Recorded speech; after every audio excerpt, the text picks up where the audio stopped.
My therapist says I have a hard time talking about my mother, that I am letting her leftovers rot in my throat. She teaches me how to write until I am raw. My mother is the last pill in the bottle, the trail of broken glass, the stuck syllables of little goodbye notes she used to leave taped to the kitchen table before heading out at night. My mother is the flashbacks, the tiny beat-down apartments that never really belonged to us, always belonged to whatever man she belonged to that week, the heavy breathing, the overflowing pupils.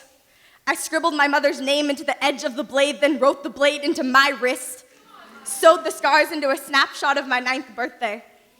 The cake her boyfriend bought the night before thought he could keep the fat kid in me entertained long enough to show my mother what birthdays were really about. How I was too afraid to knock on the door until I found the parking spot empty, found a shattered bottle on the way out, found whatever was left of her sprawled across the bathroom floor, the sound of sirens, the static of walkie-talkies, the paramedic shoe prints. I have spent years trying to scrub from the hardwood. How they didn't bring her back until 3 years later, and I was the one who called the police. Now we sing happy birthday in silence. Spend the day trying to scrub the leftover cake from the walls. Not a blood stain, but the haunting's all the same. An exorcism of my childhood took place here. We burnt everything that smelt like flesh.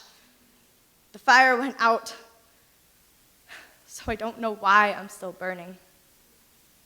There was an ember tucked in between my pillow and I the next morning. An apology letter from the tooth fairy says she's so sorry she never showed up for me. But this is worth so much more.